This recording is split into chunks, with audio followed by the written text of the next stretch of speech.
The story begins with our hero holding someone, telling him that he is the last one now. He then smiled confidently and, using his magic, restrained the man by his neck. The man accused him of hiding exceptional skills that a mere fixer could not possess. The hero began to question him about the grimoire, a powerful magic book, pointing out that the Deculin family would not mobilize all these forces just to chase a single stray dog, describing the family members as scum, who multiply and spread like rabid dogs. The man admitted he didn't know how to use the grimoire, but the hero deduced from their relentless pursuit of him over this distance that the book must possess great value. The man demanded he hand over the grimoire immediately. In return, he offered to intercede for him to return to his work as a fixer, even using the demeaning term hunting dog. The hero scoffed at this offer, sarcastically wondering what authority a mere manager of fixers could have to make such promises. He then lifted him with his magic, asking if he had any last words before he died. Suddenly, a third person appeared on the scene, a man exuding a powerful aura of evil energy, who calmly greeted them. This newcomer revealed his identity, announcing he was Baharan von Deculin, the head of the ruling magical family of the eastern continent, the Deculin. The fixer manager was stunned. This was the first time he had seen the family head face to face, despite having spent decades serving them as a fixer. Baharan was a legendary figure, known as the most powerful sorcerer in the family's history. The hero wondered to himself what kind of man this person might be. Baharan addressed the hero, telling him to hand over the grimoire, promising they would talk afterward. However, the hero met him with a rude and shocking response, telling him that he was pissing him off, and accused him of trying to steal his hard-won spoils. Baharan met this insolence with a sarcastic laugh. At that moment, the hero regretted not devouring the wyvern he had seen earlier when he had the chance, as he now realized that the aura emanating from the family head was overwhelming and stronger than anything he had ever faced before. Baharan explained to the hero that the easiest option was to kill him and retrieve the grimoire by force, but he offered him an alternative. He asked him to hand over the book and return to the service of Deculin, and in return, all his crimes would be forgiven. Baharan praised the hero's combat talent, admitting he regretted not realizing this talent sooner. He was impressed that a filthy rat from the slums could master the trivial skills of fixers and bring them to such an advanced level. He then tried to tempt him with a vision of a bright future, wondering how high a sharp blade like him could soar if carried by the wings of Deculin, and what greatness he could add to the family name. He concluded his offer by inviting him to stand by his side and make history together. The hero agreed to Baharan's offer, but he set one condition. With a cunning smile, the hero demanded that Baharan give him his seat as the head of the family, and only then could they negotiate. He then turned to Baharan, reminding him that he had been watching his battles, and mockingly asked how many people had died because of the magic move he was still applying to the exhausted fixer manager. This challenge angered Baharan, who warned the hero that this was the way he chose to play, and that this choice could lead to his death. The hero acknowledged that this was absolutely true, but he responded with an even greater challenge, inviting Baharan to measure the gap in power between them himself. Baharan accepted the challenge, declaring that he would discipline him first. Baharan began to launch an attack that the hero dodged with great difficulty, and before he could catch his breath, he was surprised by another magic circle that appeared suddenly before him. Realizing that this was the true power of the head of the Deculin family, a power that left no exploitable opening, Baharan reminded the hero of his previous challenge, asserting that some things do not need to be tested, like the vast chasm in power that separated them. He then began to launch another attack. That caused a massive explosion. From amidst the smoke, Baharan asked the hero if he had changed his mind about negotiating, telling him he would let him live, but just barely. The hero responded by asking if Baharan would accept him if he bowed his head now and returned to the shadow of Deculin. But he quickly answered his own question with a defiant shout, "No way!" The hero rose forcefully, blood covering his face, declaring he was tired of eating dog food. He unleashed an attack of blue lightning, shouting angrily and questioning who would be content to become a dog again, as a fancy collar and a big house don't change the fact of the matter. Baharan called him a fool and prepared to unleash an overwhelming power. The hero was stunned by the sight before him, as a massive storm of purple lightning filled the sky. In that moment, he realized something. He finally understood why, on that day, he had looked up at the sky and seen that wyvern soaring with absolute freedom. The reason for his gaze was his suffering and his deep desire to attain that freedom. Despite the overwhelming attack, the hero managed to stand firm. Baharan looked at him with admiration, admitting he thought the attack would kill him, and then asked if he now felt the difference in their power. Still standing, the hero acknowledged Baharan's disgusting power. Baharan asked if he was ready to talk properly now, and asked him to finish the story he couldn't finish before. The hero wondered if Baharan wanted him to go back to being a fixer again, but Baharan corrected him, explaining that he did not mean the position of a fixer. Baharan revealed his true and surprising offer, for the hero to become the head of one of the families affiliated with the Deculan family. The hero was shocked by this offer. He thought about how the Deculan family, whose authority rivaled that of the imperial power, was offering him the headship of one of its loyal families. The hero looked at the grimoire in his possession and asked Baharan if this book was his goal from the beginning. Baharan replied that the hero was still underestimating himself, insisting that his desire was for the hero himself, and that the grimoire came second. Baharan saw that the hero was starting to consider the offer, and he promised that accepting it would erase all his past sins, and only glory with the Deculan family would await him. But unexpectedly, the hero began to pour his energy into the grimoire with the intention of destroying it. Baharan asked him in shock what he was doing, to which the hero replied sarcastically that he could have it after it turned to ash. Baharan threatened the hero that he would never die peacefully, but the hero silenced him and told him to listen. The hero explained that fixers don't care about money, but he took this grimoire because it was priceless. He then revealed the dark secret behind it, wondering if Baharan knew about the fixers who were devoured by the young Deculan master using forbidden magic from this book. That scoundrel had devoured the hero's comrades, and the Deculan family covered up the crime. Baharan asked contemptuously if this was all for revenge, noting that the lives of stray dogs are cheap. The hero replied that his motive was not just revenge, he wanted to fulfill his comrades' dreams, and that required money. He also wanted to ensure he wouldn't go back to living in a doghouse after retirement. After hearing everything, Baharan declared that he had heard the hero's last words. He unleashed his final attack, the azure flame of Deculan, an eternal fire that never goes out, and told the hero to regret his choice in the depths of this hell. As the flames consumed him, the hero rejected the idea of regret, shouting that death was better than being Deculan's dog again, and he felt a freedom he hadn't felt in a long time.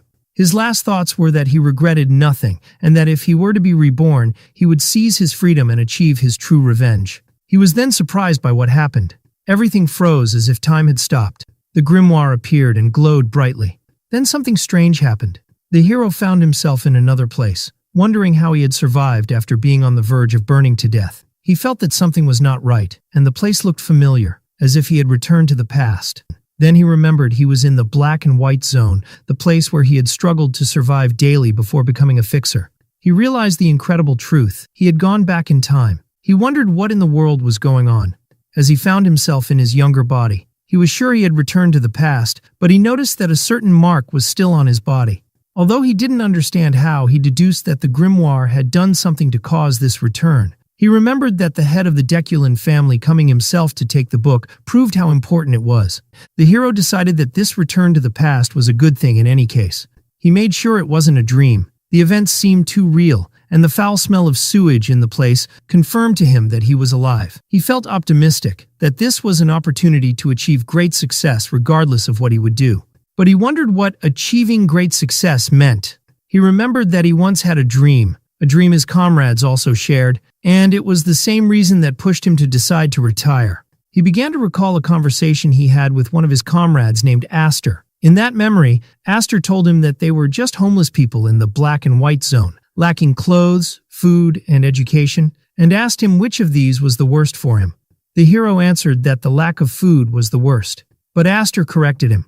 After a look of annoyance at the stupidity of the answer appeared on his face, he explained that not receiving an education was the most painful thing. If they had been properly trained and educated, they would not have fallen into the hands of the nobles who enslaved them. Aster revealed his dream after retirement, which was to build a library, a place where anyone, regardless of their wealth, status, or gender, could read books freely. As for the hero, his dream was to go even further. He wanted to build a towering spire, for no particular reason other than that he loved high things. He planned to fill this tower with every book he could find. Most importantly, he would place the secret manual of the Deculan family at the entrance of the first floor, so that everyone could get it, whether they were vagrants from the black and white zone, sons of nobles, or even the butchers in the market.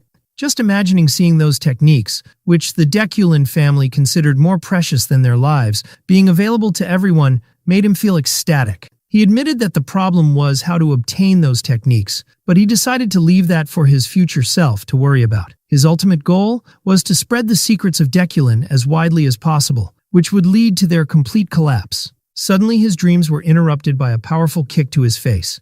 An angry young man appeared and yelled at him for not staying where he was told, then began to kick him repeatedly. At first the hero was shocked by this sudden attack, but he quickly gathered his experience as a fixer who had fought countless battles. He managed to block one of the kicks, which surprised the attacker. The hero calmly told him that he had hit him 7 times. Then, with a sharp gaze, he declared that it was time to pay him back tenfold. The hero prepared for a counterattack, while fear appeared on the attacker's face, and the loud sound of breaking bones was heard. The hero was surprised to find that it was his own hand that was broken, wondering how that happened. The other boy began to scold him angrily for daring to hit someone older than him, calling him crazy. Although the hero managed to land a blow, the young man threw him to the ground and continued to beat him. While the hero's body ached, it was his heart that ached more. The hero took the opportunity and tripped the attacker, who lost his balance and fell into a sewage canal. The hero saw this as a chance to escape. The attacker got up, coughing, and asked the hero where he thought he was going. But the hero replied that he was not running away. In fact, what he was doing was a tactical retreat. He decided to remember his attacker's face and to keep the 57 blows he received in his heart, reminding himself that he was an experienced fixer who didn't know how to give up. After moving away, he realized his situation was bad. His wrist was sprained from just throwing one punch, which made him feel sorry for the weakness of his current body. He sat down, defeated, and decided that he had to forget about the tower for now, and that the priority was to fix and strengthen this weak body. Suddenly, a small white-haired child appeared before him and asked if he was hungry.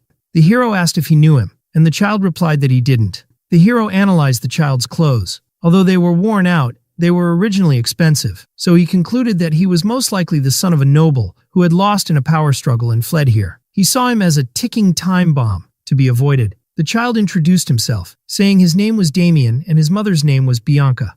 The hero felt he was learning things he shouldn't know, so he asked Damien if he was a bit slow on the uptake. Damien then innocently told him that his mother was dead, and the hero felt sorry for him. He replied that he didn't have a father either, so he was the winner, then tried to shoo him away. The hero decided it was best to get away from this ticking time bomb before it became more troublesome. But when he tried to leave, Damien told him he would come with him. The hero refused and thought about hitting him to make him go away. Damien noticed the hero's injured wrist and asked if it hurt, then offered to help. He placed his hand over the hero's hand, and a powerful healing light appeared, which astonished the hero. He immediately realized that this was not just an ordinary healing hand. He recognized the secret technique. It was the Light of Healing, a special technique of the fallen noble Blandu family, which was destroyed by the Deculin family. The hero's instincts as a professional fixer screamed. He realized he had just gotten himself into something very nasty and dangerous. He wondered why a child from the Blandu family was in this place, as their family was supposed to still be in a good position at this point in time. He repeated the name Damien in his mind, as Damien asked if he was calling him. Suddenly he remembered something. He had remembered a crucial piece of information. Someone from the Blandu lineage with different colored eyes. He recognized the identity of the child in front of him. It was the monster of Blandu, Damien von Blandu, the madman who doesn't die even if he is killed. The hero was in a state of shock that he couldn't comprehend. His memory took him back to the past, to a time before his decline, when he was still working as a fixer. He remembered a mission he was sent on by order of the Deculin family to the lands of the Blandu family. At that time, he and his comrades were grumbling, wondering why they were being called for a mission that the Blandu family should have been able to handle themselves. One of the comrades told them about rumors of a monster in the Blandu lands, a monster that was said to have killed dozens. They wondered if this monster was a ghoul or something like that. But what he saw was not a ghoul. He saw a human tearing another human to shreds. This human was Damien, who was laughing madly as he fought, continuously using the Blandu family's healing magic to keep fighting. He was a deranged butcher who wouldn't die even after death. The memory ends and the hero returns to his present, where Damien sits before him, an innocent child looking at ants with interest. The hero is still in shock, unable to reconcile the image of the brutal killer in his memory with the child in front of him. He wonders why the direct heir of the Blandu family, the only son of the Lord, is in such a miserable place. Damien interrupts his thoughts by talking about food. He tells him enthusiastically that they should eat, quoting his mother that eating well prevents illness, and concludes that the hero is sick because he doesn't eat. The hero agrees with his logic, but finds his way of speaking provocative. He asks him if he has any money. Damien pulls out a bag full of gold coins and asks if this is what he meant. After a short silence, the hero smiles and gives a nod of approval, suddenly declaring that they are now friends. He puts his arm around the stunned Damien, telling him that if he says they are friends, then they are, and friends share what they have. He then excitedly pulls him along to find food to fill their stomachs. Damien asks his new friend what he has to share, to which the hero replies that he has a friend, referring to Damien himself. After they had a good meal and a bath, the hero feels refreshed. He sees Damien wandering around the place, which seems to be a house above the restaurant. Damien explains that it's the first time he's seen a place like this because he always slept outside. Damien suddenly mentions that he doesn't have a father. The hero jokes that he has a father, and they get into a childish argument that ends with the hero wondering why they are trying to compete in this matter. Then he asks him about his mother. Damien looks around and innocently replies that she is not here. The hero decides to assess the situation better. The hero asks Damien how long he has been alone. Damien thinks for a moment, and then replies that since he ran away from home, he has slept 10 times. The hero begins to analyze this new piece of information, wondering if Damien is a runaway and being chased, and whether sleeping 10 times means that 10 days have passed. Damien explains that he can sleep twice a day, including naps, so the total number of times he has slept is 10. The hero deduces that Damien has been on the run for about 3 or 4 days. But he becomes even more confused when Damien adds that he hasn't taken a nap since he ran away, confirming to himself that he is completely insane from the roots. The hero begins to plan for the future. He sees an opportunity in having Damien with him in the black and white zone, where he can act as his guardian and build a relationship with the Blandu family. This relationship could be useful in the future when he confronts the Deculin family again, plus the homes of nobles contain many of the books he needs to achieve his dream. But before thinking about long-term plans, he decides he has an urgent matter to deal with first, which is the 57-layered grudge he feels towards the young man who hit him earlier. He tells Damien that he is going to lie down now and warns him not to disturb him, or there will be big trouble. Damien asks if he is going to do breathing exercises, and the hero confirms it, asking him to do the same when he's done, which Damien enthusiastically agrees to. The hero begins his meditation, remembering his past life where he relied on standard magical formulas given to fixers, which had clear limits. To overcome this, he had infiltrated many noble houses and stolen their techniques, nearly getting killed more than once. He learned various secret arts like knightly body strengthening, spirit arts, summoning, and alchemy. But he remembers that all these techniques were not enough against the catastrophic power he faced from the head of the Deculin family right before his death. Therefore, this time he decides to learn the foundational art of the Deculin family itself, the art of the celestial source. It is the origin of all Deculin techniques and capable of harmonizing with all types of mana. And luckily, he had memorized it for research purposes in his past life. When he begins to activate the breathing technique, he feels an intense heat like lava flowing through his body. He discovers the presence of impurities in his mana circuits, which surprises him.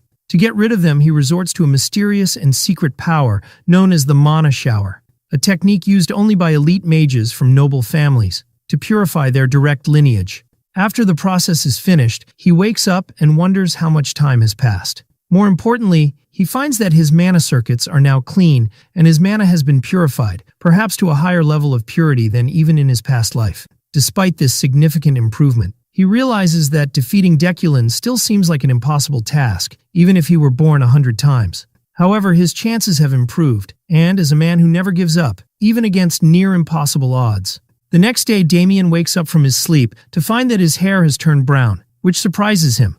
The hero had secretly changed Damien's platinum blonde hair color and his clothes so that the Blandu family wouldn't recognize him. After the final step of the disguise was complete, Damien asks his friend what they will do now.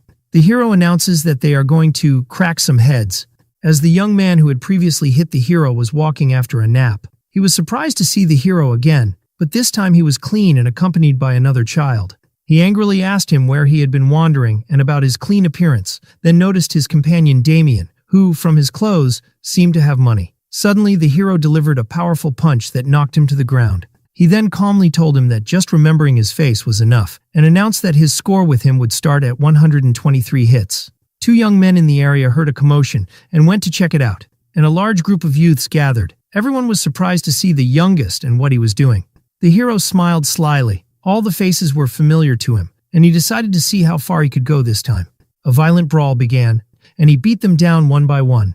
As the hero displayed superior combat skills, striking his opponents with fists enveloped in magical energy, Damien watched in awe, impressed by his new friend's speed and power. The hero taught Damien that in such situations, he should describe what he sees as super cool, which Damien repeated enthusiastically with sparkling eyes. Damien approached the first young man and offered to heal his injuries. The hero then grabbed him and asked how many hits he had taken so far, picked up a wooden stick from the ground, and then spanked the boy hard on his behind with it, asking him again how many hits he had taken so far, but the terrified young man stuttered and forgot the number. Here, the hero turned to Damien, his friend, and told him it was his turn. Damien happily began to use the touch of healing on the injured young man, who was screaming from both pain and fear, begging him to stop. The hero told him that his score wasn't settled yet, and that he had to receive another 20 hits, which made the young man scream and panic even more, calling the hero and Damien devils. After the disciplinary session was over, one of the young men approached the hero respectfully and said, "Good work, sir." The hero was proud of himself. The task of distributing 2,000 hits at a rate of 100 hits per person was a new challenge even for him. The exhausted youths asked for permission to leave, and the hero allowed them to. But one of them hesitantly explained that this was their home, so they couldn't leave. The hero's expression changed, and he said this was a small problem. Faced with this veiled threat, the youths quickly said that they would be the ones to leave, and they fled from their home. As the hero watched them flee, he thought that he was now homeless, but suddenly he felt someone approaching from a distance. This person was fast and stealthy, and possessed the distinct aura of a professional fixer. The hero concluded that they were most likely being pursued. He believes the Blandu family found him faster than he expected, and worries because he has very little mana left after the fight and the purification process he underwent. He realizes his current state doesn't allow him to use spells or fight physically, but he remembers his true identity as an experienced fixer. He recalls that even in his past life, he never had an abundance of magic and always faced such difficult situations, so it's nothing new to him. He begins to gather all his remaining mana. He compresses the mana he has gathered, believing it will be enough for one attack. He knows he has only one chance to survive this situation. When the pursuer arrives, it turns out he is not an enemy, but an elderly man who calls Damien young master. The man introduces himself as Alfred, looking extremely relieved to have found Damien, expressing the great anxiety that had kept him from sleeping.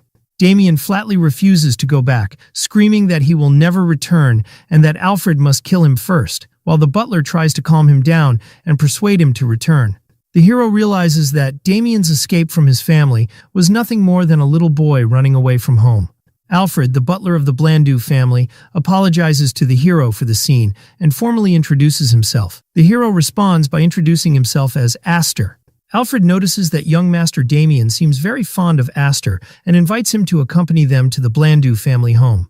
The hero is suspicious of their intentions, as it's well known that noble families despise commoners, but he can't understand their true motive for this invitation. He decides to accept the invitation, as it aligns with his original plan to form a relationship with the Blandu family, who control the entrance to the city of Hazen, where the Zenith Academy and its unparalleled library are located. Since his goal is to build a great library, he sees that visiting their library will be beneficial. He accepts the invitation, considering it just a small detour on his path to achieving his dream. The hero turns to Damien and cheerfully suggests they go see if the Blandu family's food is any good. They arrive at the majestic Blandu family mansion. The hero considers this his first official visit to the Blandu mansion. Alfred tells them that it's late and they should rest, then hands them over to a maid named Lassie. When Lassie tries to lead Damien away, the child panics at her sharp gaze and starts screaming and apologizing to her. Elsewhere in the mansion, the sound of a door opening is heard. Someone, apparently the master of the mansion, asks Alfred where Damien is. The butler replies that he was found in the 7th black and white zone and is on his way back. It turns out to be a lady, and she unleashes an angry magical attack that causes an explosion. She asks frantically if Damien is all right and threatens dire consequences if any harm has come to him. Alfred calmly asks her to calm down and listen to his report. After she listens to the report, the lady feels great relief. Alfred comments to himself that this is lucky for the lady, and lucky for anyone who might have harmed the young master.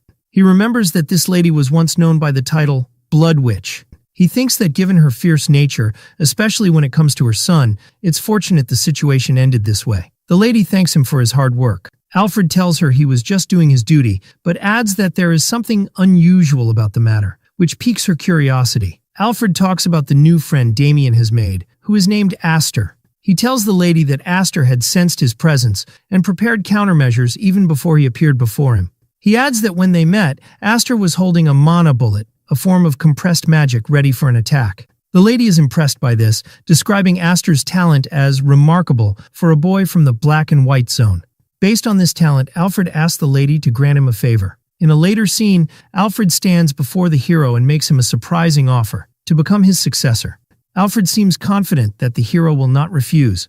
He explains to him that such an opportunity for a rat from the black and white zone means obtaining wealth and honor, but the hero responds impolitely that he is not interested. This shocks Alfred, who asks if he heard him correctly.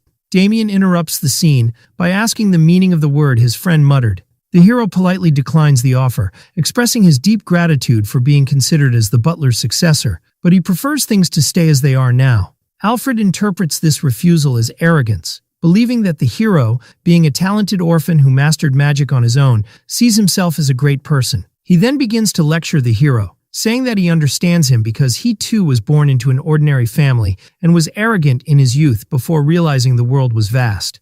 Annoyance shows on the hero's face as he thinks about how trivial this talk is. But Alfred continues his lecture, explaining that the hero might think he can do anything and conquer the world, but things don't work that way. The hero tries to suppress his anger, while Alfred compares him to goblins of the valleys, creatures that grow up in a protected environment and are unaware of the real dangers of the world. The hero responds in his mind that if he were a goblin, he would probably be a wyvern by now, indicating that he is far from naive or weak. Alfred becomes more intense, declaring that since the hero knows nothing, he will personally teach him how vast and terrifying the world is. Alfred opens the doors to a large hall, where many young trainee butlers are lined up to greet him. Alfred asks the hero for his opinion, pointing out that these young men are talents of the Blandu family, all around his age, and that he can surely feel their skills. The hero watches them quietly and admits to himself that the talents of Blandu are indeed impressive. He notes that it's hard to believe they are just teenagers with this level of refinement, as their aura fills the entire place. But he looks into their eyes and thinks sarcastically, there were goblins here, meaning they are nothing compared to what he has faced. Alfred asks again if he will accept his offer, promising him that he can shine like these children, and even more so. The hero simply replies that he doesn't like to shine, which provokes Alfred. One of the trainees named Winster steps forward and addresses the head butler. Winster tells Alfred with a sarcastic smile that if this boy had truly felt anything, he would never have refused his offer. And since he refused, it means he has not yet realized the true value of the position or the talent present in the hall. Winster volunteers to give the hero a small glimpse of real magic, proposing a training duel. Alfred finds the idea arrogant, but he agrees to it. Alfred suggests that the hero have a quick duel with Winster. The hero realizes he has become a thorn in their side. He understands that they see him as just a lucky stray dog who found his way inside. The hero agrees to the duel, but asks to choose his opponents himself, which Alfred allows. The hero points to Winster and 4 other trainees. He announces that he will face all 5 of them at once, which shocks them. He scoffs at them, saying they should just die if they are scared. Alfred laughs, impressed, declaring that this is the spirit his successor should have. But he warns him that his words could be considered an insult to the Blandu family and asks if he is prepared to take responsibility, to which he confidently replies that he will. Alfred sets the terms of the duel. The hero must last for exactly 1 minute. If he succeeds, he will receive a gift. If he fails, he will be held accountable for his words.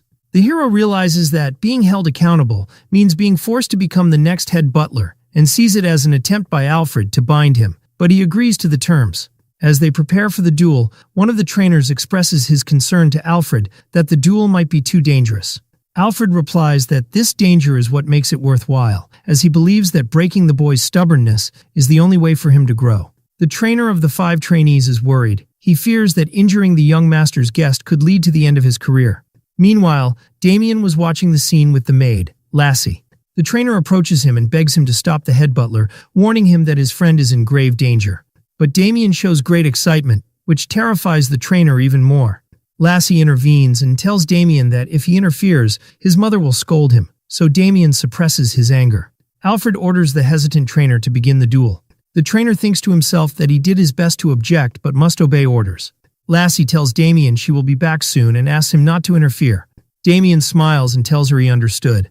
The trainer explains the rules of the duel, describing it as a turn-based spar. He scoffs to himself, considering it an annihilation battle and not just a spar. The trainer confirms that the duel is indeed an annihilation, where it continues until one side surrenders, while he retains the right to stop the match. Winster mocks the hero, calling him a stray dog blinded by luck, and vows to crush him and reveal his true nature.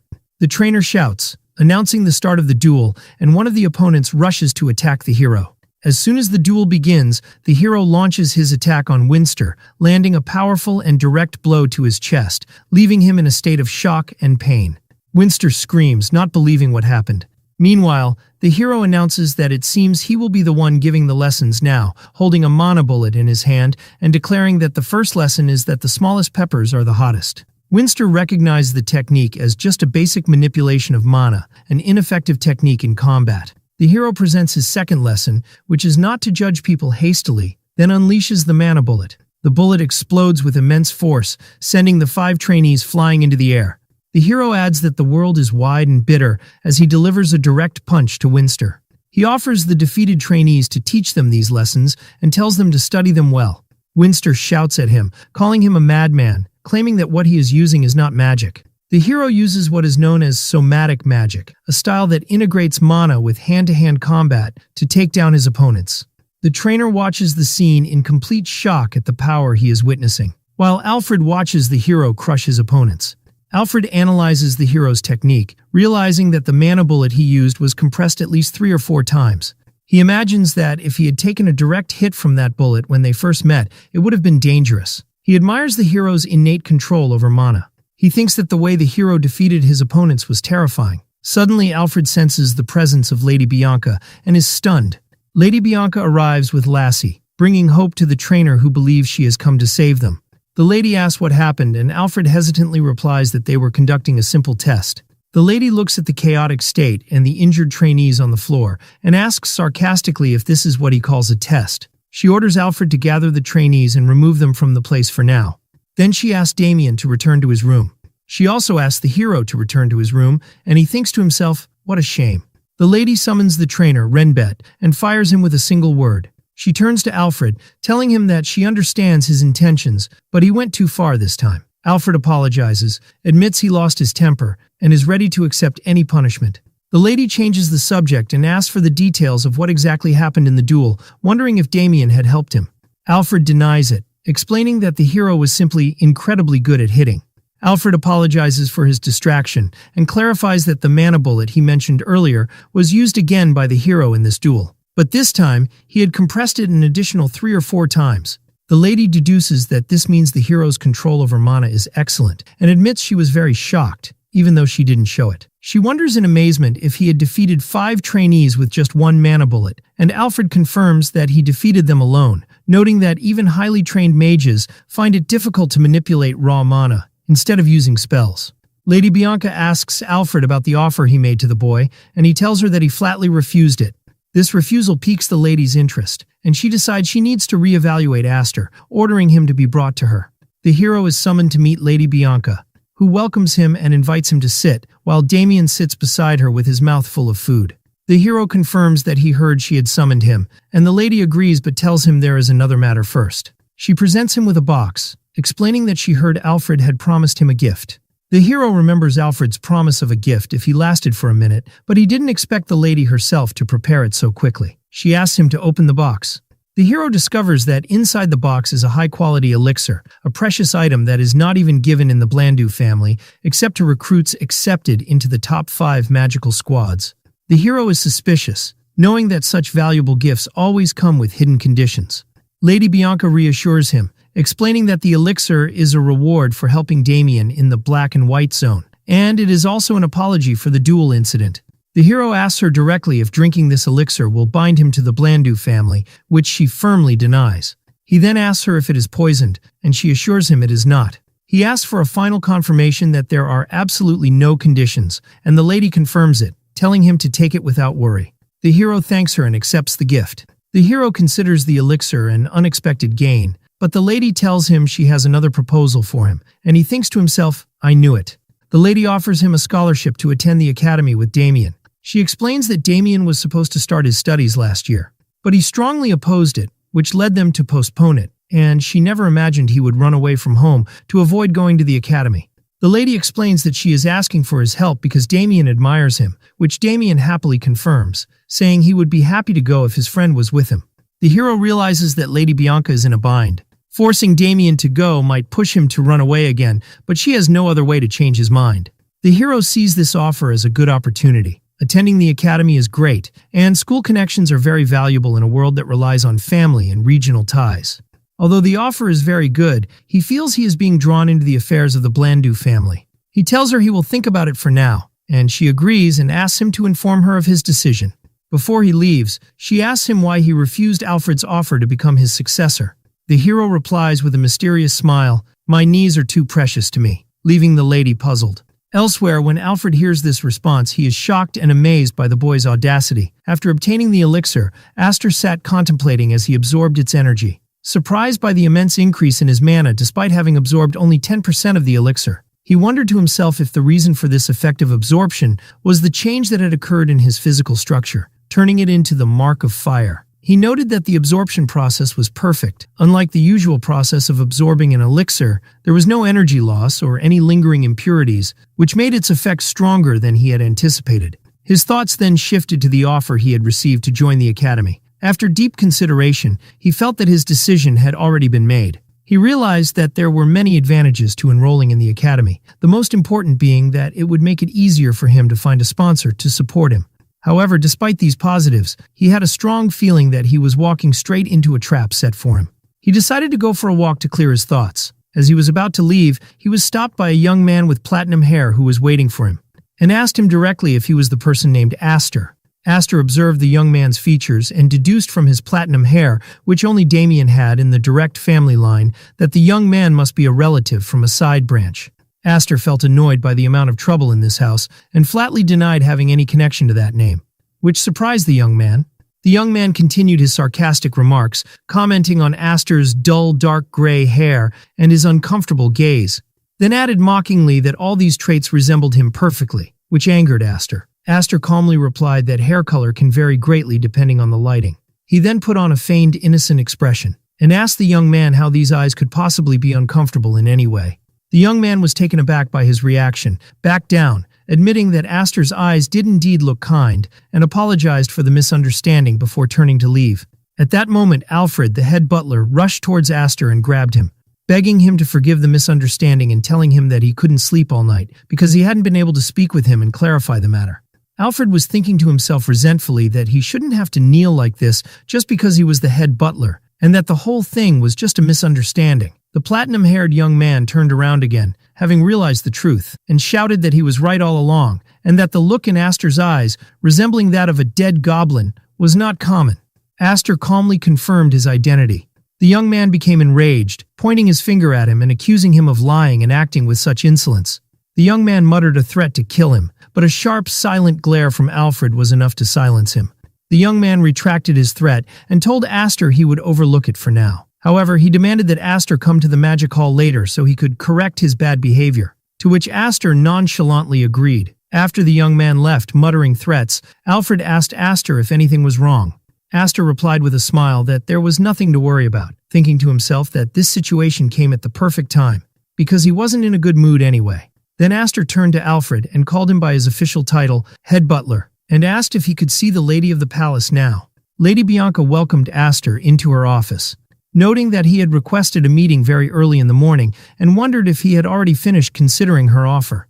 With a confident smile, Aster confirmed his decision and informed her that he would be enrolling in the academy. Lady Bianca expressed her surprise at how quickly he had made his decision, but she was pleased, telling him that they should begin preparations as soon as possible. She told him to make himself comfortable in the meantime, and Aster thanked her for her hospitality and left the office. After Aster left, Alfred entered the office. Lady Bianca asked about the boy, and she happily informed the head butler that Aster had fortunately accepted the offer. Alfred couldn't hide his excitement, exclaiming that this was to be expected from a boy with such passion, and that flame burning in his eyes. Alfred enthusiastically continued to explain his plan to Lady Bianca, stating that the first semester would be fine since the family would cover his expenses, but he wondered how Aster would manage in the next semester. Alfred assumed it would be difficult for a vagrant from the gray zone to afford such high tuition fees, and predicted that Aster would become very anxious because he wished to continue his studies. At that crucial moment, a helping hand would appear, which would be none other than Alfred's personal sponsorship. Lady Bianca interrupted him, calmly telling him that he was making too much noise. Alfred immediately apologized for his outburst and excused himself to go to the kitchen as it was nearing mealtime. After he left, Lady Bianca pondered the matter. She understood Alfred's overwhelming happiness. After his offer to Aster had been repeatedly rejected, he had finally found an opportunity. However, she saw this academy proposal as a naive plan. She realized that the reason for Alfred's great confidence in his plan's success was that he himself had been lured by the former head butler using a similar method, and she felt sorry for him, calling him a poor soul in her thoughts.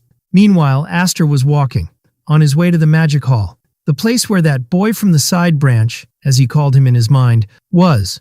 Upon his arrival, he was met by a person wearing a hooded robe and carrying a candle, who asked him why he had come. Aster hesitated for a moment, realizing he didn't know the name of the young man he had come to meet. But the hooded figure seemed to have been expecting him, welcomed him, and asked him to follow. The hooded man led him to a door and told him he could enter from here. Before leaving, he gave him a cryptic warning, advising him to watch his head after opening the door. Aster opened the door and immediately understood the meaning of the warning as he found himself facing a flurry of flying papers. After the paper kicked up dust in his face, Aster found himself facing a platinum-haired young man who shook his hand and greeted him. The young man introduced himself as Henji von Blanco and asked Aster if he had come to see his younger brother. Aster realized with astonishment that the rude boy he had confronted earlier had called his older brother for help. At that moment, Aster's memory flashed back to his time as a fixer when he had infiltrated numerous magic academies, and he came away with an important observation about the characteristics of research mages, whom he called the pen pushers. The first trait that distinguished them was their thinning hair. They pulled it so much from overthinking that it stopped growing. Aster had divided this phenomenon into stages. In the first stage, they would try to deny their baldness by wearing their robes with the hood up. In the second stage, they would accept reality and reveal their thinning hair. In the third stage, they would shave their heads completely. And in the fourth and final stage, they would reach a point of desperation and start searching for magic that could achieve the impossible. Hair regrowth, something no one had yet succeeded in. But Henji was different. He began by offering a formal apology for his younger brother's behavior, explaining that he had gone too far and that he never imagined he would act so rudely to a guest of the young head of the family. As Henji spoke, Aster noticed that his hair was thick and that he was still young, making him an exception to the rule he had formed in his mind. While serving Aster tea, Aster asked him if he worked at a magic academy, and Henji revealed that he held the position of vice principal at one of them. This impressed Aster, who thought that a prestigious family like the Blancos wouldn't appoint someone to such a position based on lineage alone, meaning Henji must possess exceptional skills. Henji commented that Aster was a unique individual, different from the usual vagrants in the black and white zone. Aster laughed in agreement, but he felt uneasy inside. He thought that the task would have been much easier if Henji had met him with hostility, but instead he was smiling kindly. Aster felt a negative human chemistry between them, meaning they were two types of people who could never get along. Afterward, Henji congratulated Aster on his invitation to enroll in Xenian Academy. Aster thanked him, while Henji continued, describing it as a great opportunity and mentioning that he himself was a graduate of the 145th class. Aster wondered to himself if Henji was suddenly trying to build a school fellowship with him. Henji immediately apologized, saying he got a little excited when he heard the news of his enrollment and said something unnecessary, then suggested they get to the main point. Aster wondered what this main point was. Henji told him there was one thing he wanted to confirm first, and then asked him a direct and shocking question. Would he be willing to risk his life for a friend? Henji explained that the entire fate of the Blanco family was at stake. He then offered him a glowing book, promising that if he was willing to risk his life, he would give him this book. Aster was utterly shocked. He recognized the book immediately. It was the core secret of the Blanco family, the Tome of Healing Light. Meanwhile, in the palace garden filled with yellow flowers, Lady Bianca was tending to the flowers. Breathing a sigh of relief, she felt relieved that the problem of Damien's enrollment in the academy, which had been a major headache for her, had been resolved without any trouble, lifting a great burden from her shoulders. Her thoughts turned to Aster, whom she considered a very good friend to Damien. She acknowledged that his talent was very good, and as for his personality, she recalled Alfred's description of him as someone who could be rude or bold at times, but she saw that as normal for someone his age. What she liked most about him was his steady attitude, and his complete lack of flattery. even after learning about Damien's background and status. She concluded that his standing was different, and for that reason, he deserved to stay close to them. But for that very reason, she believed he would never belong anywhere, just like a free bird that cannot be caged. She thought that there were many ways to keep people close, and that she would have to consider these methods over time, for she was determined not to give up such a good talent for Damien's sake. Back in the magic hall, Aster was still in shock from Henji's offer to give him the family's secret tome. He wondered about the real motive behind this offer. He watched Henji's eyes and found them clear and transparent, so much so that he couldn't read what was on his mind. Aster thought that feelings, whether good or evil, usually show faintly in a person's eyes, but Henji was like a professional assassin, showing no emotion at all. He concluded from this that Henji was wearing a mask so elaborate that he might no longer know his true self. Henji warned him that he was not saying this lightly and asked him not to answer hastily just for the temptation of the reward before him. Aster replied that he would give him his answer. Inside, Aster felt the unease he had been feeling fade away after understanding Henji's nature. It was easy now. He realized they were both from the same muddy waters, so there was no need to feel uncomfortable. Aster told Henji that if he had something to ask, he would listen, explaining that if he thought he could do it, he would, and if he couldn't, he wouldn't. Henji became angry at his words and asked if he would listen even if his life was in danger just by hearing it, threatening that he might kill him if he listened and then refused. Aster looked at him defiantly and told him to go ahead and kill him, asking sarcastically if a man could die twice. But he quickly remembered to himself in embarrassment that he, personally, could die a second time. After a moment of silence, Henji released his energy to intimidate Aster. Henji tried to unleash his powerful aura to force Aster into submission, but Aster stood his ground, unfazed by Henji's threat. Henji smiled, admitting that he couldn't overcome Aster, and declared that he had passed the test. Then Henji told him that he would now speak to him comfortably, revealing the truth. He needed someone he could trust, but that person could not be a member of the Blanco family. Henji began to explain his situation, admitting that he initially had low expectations, believing that all vagrants from the Black and White Zone were alike, and that Damien, being young, might not have sharp judgment when it comes to people. However, what piqued his interest was that Damien's guardian, Lady Bianca, known for her exceptional love for him, kept a vagrant like Aster by his side, which led him to believe there must be something special about him. Then, by sheer coincidence, the fight between his younger brother and Aster occurred, providing him with a perfect and logical excuse to summon him for an interview. Aster asked if it was necessary for the vice principal of a magic academy to use his brother as an excuse to summon someone.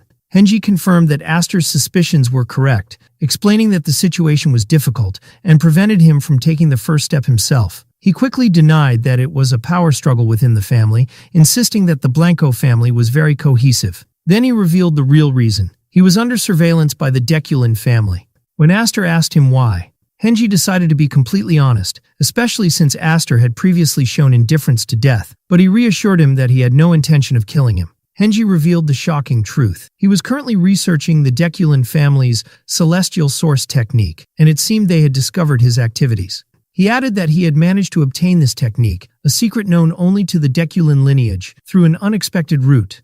Aster questioned Henji about how a man who was supposed to have died long ago was still alive, adding that if the Blanco family were investigating, their clear objective would be to find a way to counter him. Henji commented that the Deculin family was somewhat irrational. If he were only researching a countermeasure to their technique, they would have tried to kill him anyway, despite him being a vice principal. But he explained that it went beyond that. Initially, he only intended to look for a weakness, but he saw something else.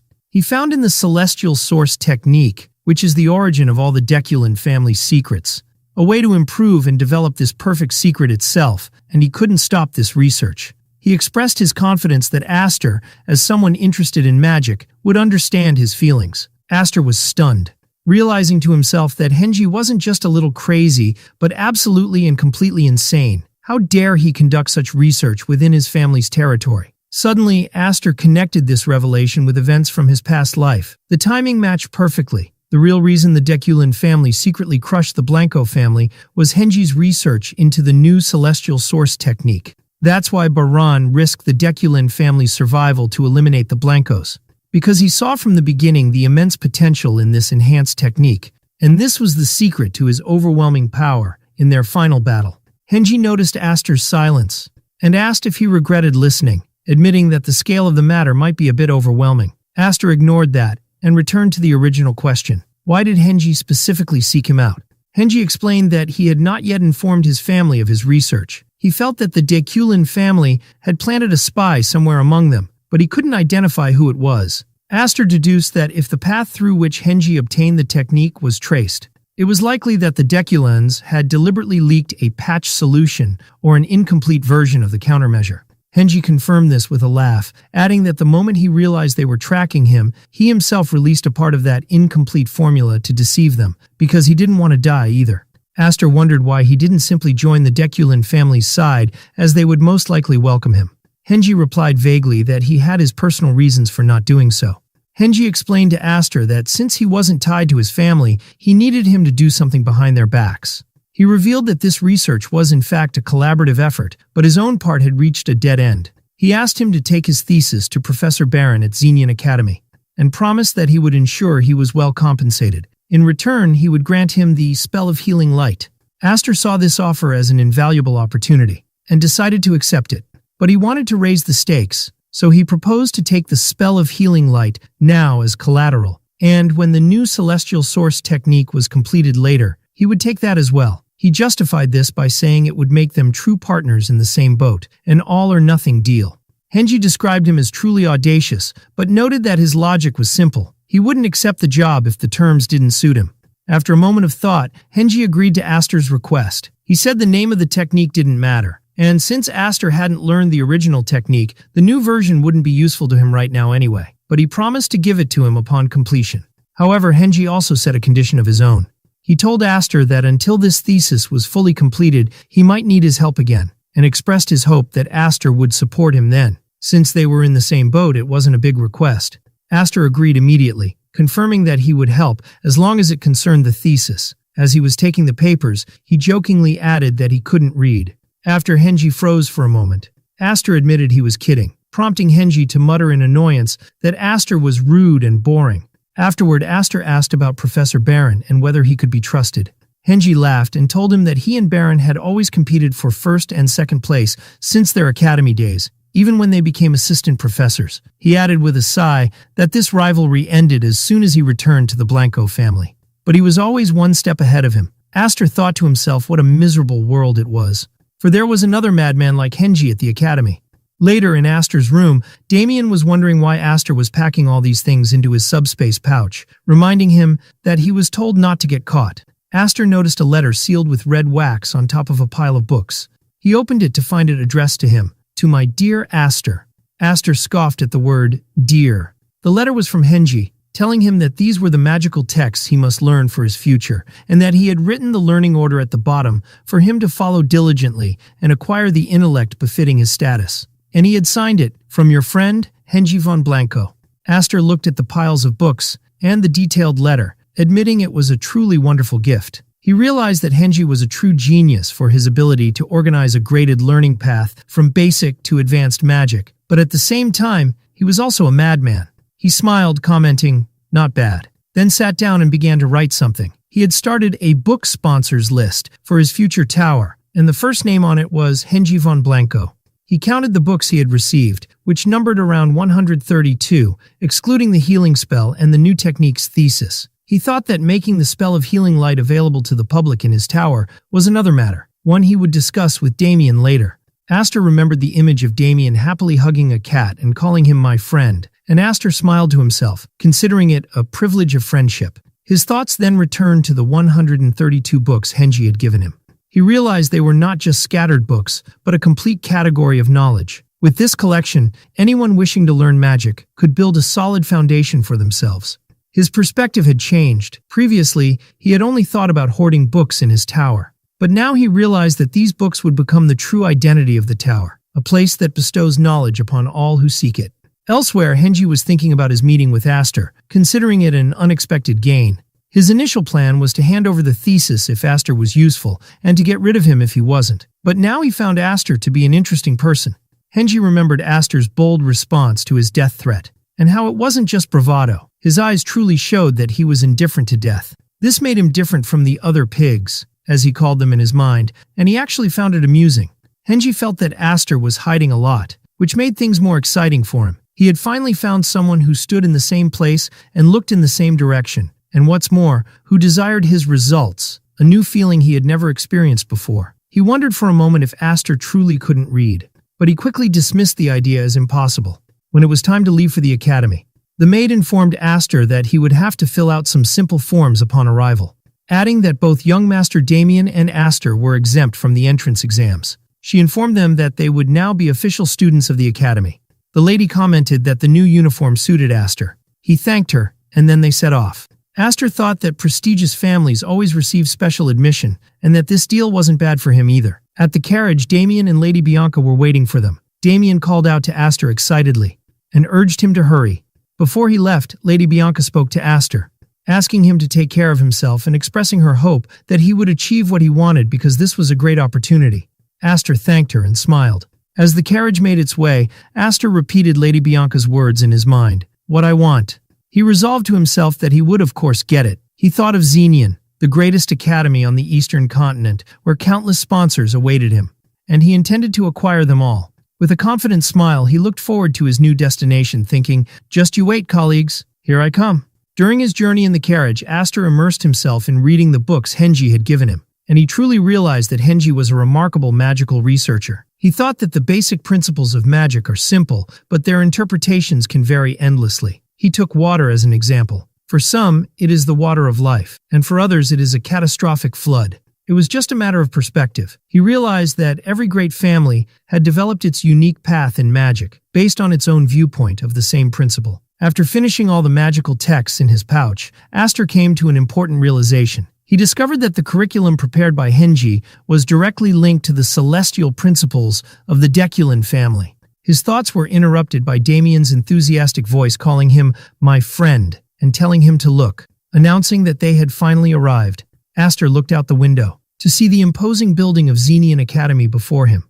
The accompanying lady told them that the carriage journey ended here. She explained that, following the teachings of the wise first headmaster, all students on their enrollment day must enter the academy on foot, regardless of their status. She wished them luck at the ceremony and hoped they would gain great wisdom. Then she parted from them. As soon as they started walking, Damien grabbed Aster's arm, urging him to hurry. He told him worriedly that Lancy, the accompanying lady, said that if they were late for the entrance ceremony, they might not find any seats left. Aster found this strange and considered it nonsense, as an entrance ceremony is not a village theater based on a first-come, first-served basis.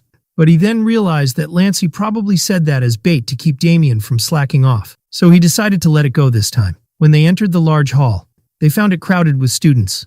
Damien expressed his admiration for the large number of people, and said that Lancy was right, and if they had been any later, they wouldn't have found seats. Aster denied this in his mind, as he pulled out a small piece of paper to see their assigned seat numbers, Class M3, seats 11 and 12. But Damien pointed to some empty seats and asked if they could sit there, afraid they wouldn't get any seats at all. But Aster told him to wait a bit.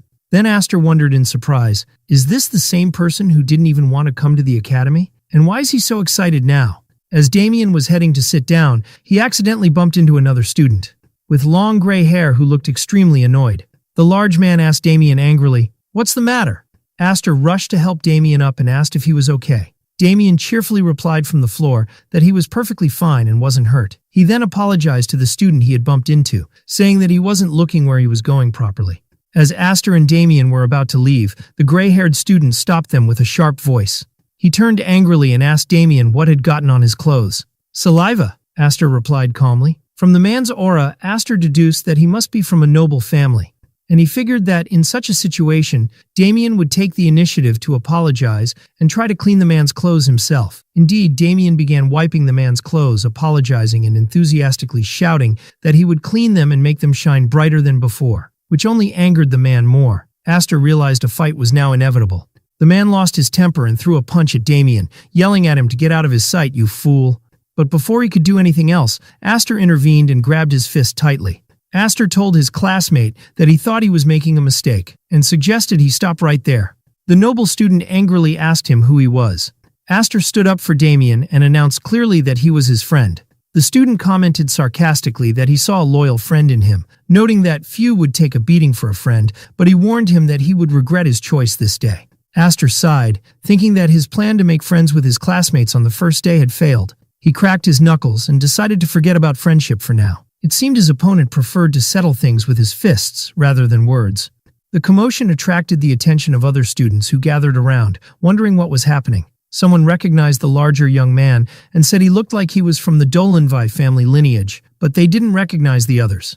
The onlookers began to wonder who would win, with most favoring Dolanvi, as they had heard that a new student from their family this year was supposed to be amazing. At that moment, a student who appeared to have authority pushed through the crowd, scolding them for standing by and watching as a fight was about to start. Someone hesitantly asked if they should stop them, but the student with authority flatly refused. Instead, he ordered the others to make way for them, and asked the gray-haired boy, being a mage, to set up a barrier around the area. The situation turned into a spectacle, and students began placing bets on the winner, with many cheering for Hexter, the name of the student from the Dolanvi family. Aster watched the scene with a slight smile. Hexter stepped forward and introduced himself as the second son of the proud Dolanvi family, and asked for Aster's name. Aster replied that, unlike him, he did not come from any great lineage, and that he should just consider him a passerby. Hexter smiled sarcastically, saying that not being from a noble family didn't matter, but that this small arena must be a handicap for a mage. Then, out of generosity as he claimed, he allowed Aster to make the first move. Aster found the whole situation utterly ridiculous. Aster mocked Hexter, saying that for someone who hates talking, he sure has a long tongue, and then asked if he was scared. This comment enraged Hexter and drove him to attack, beginning a fierce battle where Hexter threw a powerful punch at him. Aster wanted to add another observation, pointing out that there were two strong people, not just Hexter. Hexter was confident in his ability to withstand any magic student's punch, but he was shocked by the weight of Aster's punch when it hit him, wondering how his fist could be so powerful, and called Aster a scoundrel. While Hexter was trying to process Aster's unexpected strength, he was surprised by a healing spell being cast on him. It turned out that Damien was the one who cast the healing spell, but he couldn't understand why Damien was healing his friend's opponent. Aster muttered that noble families were truly on another level. He took advantage of Hexter's distraction and landed another punch, scolding him for letting his focus wander. Hexter found himself in a surreal situation. One person was hitting him hard, and the other was healing him at the same time, while Damien was laughing hysterically as he cast his spells. Hexter felt his heart pound violently, called them madmen in his mind, and wished he would just lose consciousness to end this nightmare. He wondered to himself, "Am I scared?" The crowd started yelling at Hexter, asking what he was doing and telling him not to back down. They cheered for him, reminding him that he was the pride of the Dolanvi family, the star of the Eastern continent, and the hope of all martial artists. They demanded he end it quickly and not prolong the fight. Faced with these insults, Hexter exploded with rage, screaming how a mere mage dared to look down on him with such contempt, and threw a punch at Aster, but the other dodged it. He gathered all his energy and unleashed his strongest attack, launching an assault that caused a deafening explosion. The crowd finally cheered, declaring that this was the Hexter they knew. Hexter felt his punch hit its target directly, but he wondered in confusion, why did the blow feel so light? And in a shocking moment, he saw Aster flying through the air. Aster landed skillfully on the ground, then slowly got up, dusting off his clothes. Hexter let out a furious scream of frustration. Aster watched him calmly as he lunged at him again, thinking about the situation. He had noticed that Damien kept healing Hexter, and he realized that to end this fight, he would need a single knockout blow to render him unconscious. Aster decided to use a special technique he had developed with his comrades in his past life. This technique relies on drawing energy from the collision of mana particles. It is neither a martial art nor magic in the traditional sense, but a pure technique born from the very properties of mana itself. He called this style the collision style. Aster unleashed his attack, which created a powerful flash of blue light. The spectators were shocked by the intensity of the scene, wondering in amazement what they were seeing. The thick dust from the attack obscured the outcome of the battle. The spectators stood in eager anticipation of the final result. Aster raised his hands, declaring his victory, then shouted, "Cheers!" Aster asked the spectators to raise their voices louder, and their response came in successive cheers, excited reactions, and a roar that filled the place, expressing their astonishment at this violent and thrilling fight. Those who had bet on Aster celebrated their unexpected win. Damien ran towards Aster, shouting excitedly, "We did it!" To which Aster calmly replied, "Yes." Aster looked at the jubilant crowd and thought that they should stop acting so naive. Meanwhile, a nobleman and his companion were watching the scene with disgust, describing a magic student fighting in such a way as extremely vulgar. Suddenly, an angry man who appeared to be an academy official pushed his way through the students, yelling and demanding that they move away. He asked with intense anger who dared to start a fight on the first day of the entrance ceremony, and threatened to drag everyone away if they didn't move immediately. Astor thought that he had caused a big scene, but he wasn't worried. After all, he was a fixer with many ways to escape, and everyone had enjoyed themselves. But before he could do anything, Damien stepped forward, pulling Astor with him, and shouted loudly that the others were not the culprits, but they were. He pointed to himself and Astor to get the official's attention. The angry official turned towards them, while Hexter lay unconscious on the ground in the background, and Damien confirmed again, "Yes, sir, it was us."